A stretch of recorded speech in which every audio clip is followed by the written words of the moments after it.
नमस्कार दोस्तों, तो कैसे हैं आप लोग। चलिए आज मैं आपको एक ऐसे सच्चे भारतीय जासूस की सच्ची कहानी बताने जा रहा हूं जो पाकिस्तान जाकर पाकिस्तानी सेना में भर्ती होकर मेजर की पोस्ट तक पहुंच गया था। जासूसी करना एक ऐसा काम है जिसमें अगर आप पकड़े जाते हैं तो खुद देश ही पहचानने से मना कर देता है, और अगर नहीं पकड़े जाते हैं तो भी गुमनामी का जीवन जीना पड़ता है। अपने देश से बाहर किसी भी देश में जासूसी करते समय एक तरफ तो जहां हर वक्त उनकी गर्दन पर मौत की तलवार लटकी रहती, वहीं दूसरी तरफ बदकिस्मती से यदि वो देश की सेवा करते हुए दुश्मन देश में पकड़ा जाए तो अपने ही देश की सरकार ही उनसे पल्ला झाड़ लेती। आज मैं आपको एक ऐसे ही भारतीय जासूस की सच्ची कहानी बताने जा रहा हूं जो पाकिस्तान जाकर पाकिस्तानी सेना में भर्ती होकर मेजर की पोस्ट तक पहुंच गया था। लेकिन जब वो पकड़ा गया तो भारत सरकार ने उसे पहचानने से इनकार कर दिया और उसकी मौत के बाद उसकी लाश भी देश में नहीं लेकर आए। आइए जानते हैं देश के लिए जान की बाजी लगाने वाले इस रियल हीरो की कहानी। इसका नाम था रविंद्र कौशिक। रविंद्र कौशिक का जन्म राजस्थान में गंगानगर में 1952 में एक पंजाबी परिवार में हुआ था। रविंद्र को बचपन में थिएटर में अदाकारी दिखाने का शौक था।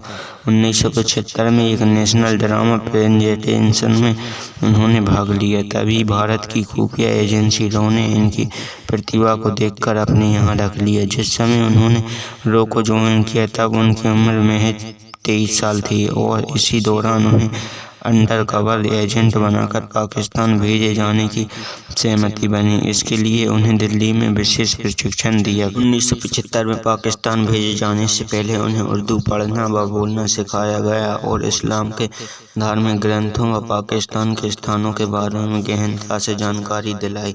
जब उनको एक नया नाम नबी अहमद शकीर दिया गया तब खुद पर किसी को शक न हो, इसके लिए उन्होंने कराची विश्वविद्यालय में LLB की पढ़ाई करना शुरू कर दिया।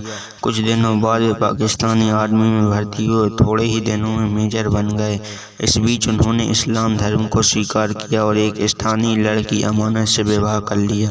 उनके एक बच्चा भी हुआ। 1979 से 1983 के बीच उन्होंने भारतीय सुरक्षा फौजों को कई खुफिया जानकारी दी, जिसके कारण उन्हें भारतीय प्रधानमंत्री इंदिरा गांधी ने ब्लैक टाइगर का नाम दिया था। बुरे दौर की वजह से 1983 में इनायत मसीहा को रॉ ने नबी अहमद की मदद के लिए भेजा, लेकिन इनायत को पाकिस्तान की इंटेलिजेंस एजेंसी ने पकड़ लिया और कड़ी यातनाएं दी, जिसकी वजह से रविंद्र कौशिक को पाकिस्तान आर्मी ने गिरफ्तार कर लिया। रविंद्र को पहले मौत की सजा दी गई, लेकिन बाद में सुप्रीम कोर्ट ने उनकी मौत की सजा को आजीवन कारावास में बदल दिया। कौशिक ने अपनी जिंदगी के बाकी 16 साल पाकिस्तान की विभिन्न जेलों में बिताए।